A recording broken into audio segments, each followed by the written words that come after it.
Hello everyone, hope you are doing well. In this video, we'll discuss the second problem of Leetcode Weekly Contest 304. It's a medium level problem. The problem name is maximum number of groups entering a competition. So the problem statement says that you are given a positive integer array grades which represents the grade of students in a university. Now, you would like to enter all these students into a competition in ordered non-empty groups such that the ordering meets the following conditions. So we need to follow a certain order, and these are the ordering conditions. The two conditions are the sum of the grades of students in the ith group is less than the sum of the grades of students in the I plus 1th group, and that is true for all the groups except the last one, right? The second condition is the total number of students in the ith group is less than the total number of students in the I plus 1th group for all the groups except the last one. We'll see why that doesn't matter for the last one. Now we need to return the maximum number of groups that can be formed, right? The constraints are the length of the array can go up to 10 raised to the power 5, and also each value can go up to 10 raised to power 5, right? So let's directly jump to the solution. What is the basic observation that we can see in the question? So if I take the first example, so that is 10, 6, 12, 7, 3 and 5. Also there are two conditions. So the first condition says that that for the ith group, this is the ith group and this is the I plus 1th group, right? So it says that the sum of scores of this group should be less than the sum of score of I plus 1th group. This is the first condition, and the second one is count of students in this group, in group 1, should be less than count of students in group 2, right? So these are the two conditions. Now to fulfill these two conditions, first let's sort the array, right? Suppose we sort the array. So let's assume after sorting the elements become like a1, a2, a3, something like an, right? Suppose these are the elements are in sorted order. Now once these are the elements in sorted order, so suppose we look into the first condition. So what does first condition says?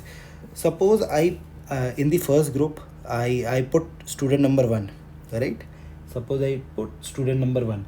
Now since these are in sorted order,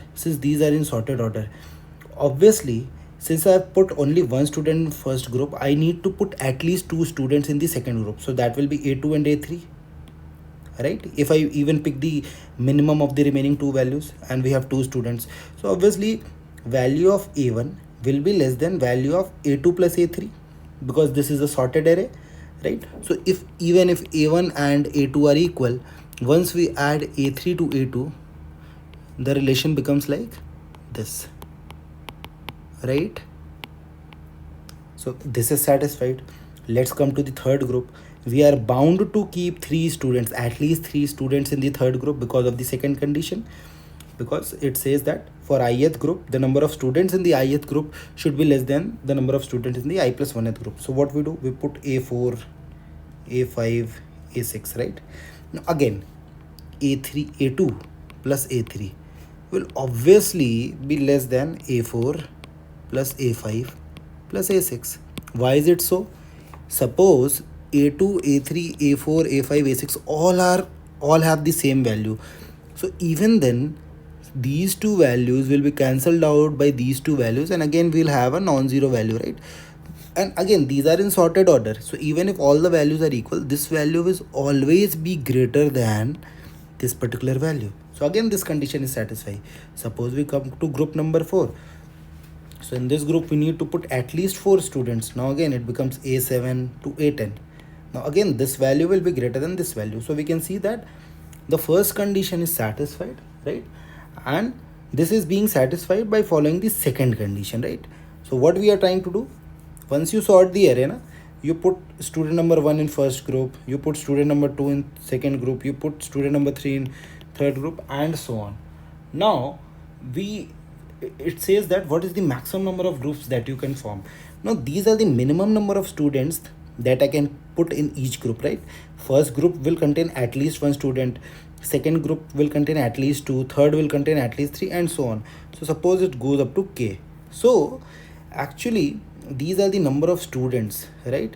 These are the number of students. So all I need to do, this becomes the sum of k numbers. This becomes the sum of k numbers, and I need to basically find the value of k such that 1 plus 2 plus 3 dot dot dot till k is less than or equals to n for a valid condition, right? These are the total number of students that are given in the problem, and these are the number of groups that we can find.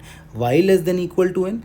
Because obviously suppose we have certain students left, so what we will do, we cannot form the k plus 1th group. So actually what we'll do, we'll put all these students in the last group only, right? So that will be sorted, both the condition will be satisfied. But what if we want to see how many groups we can form? This condition satisfied. Now all we need to do, just find the value. So it becomes k into k plus 1, right, by 2 less than equal to n. Now just find the value.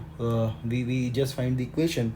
So what does this become? This becomes k square plus k less than equal to 2n. So this becomes k square plus k minus 2n less than equal to 0. Just solve this equation, right? So if you just solve this equation, so what happens, once you, obviously this is a quadratic equation, you simply solve it. So k becomes equal to minus 1 plus b square minus 4ac, that formula we'll use, 1 plus 8n divided by 2, or we can write k equals to square root of 1 plus 8n, right, minus 1 divided by 2. Just find this value and return it, right? So these were the two conditions.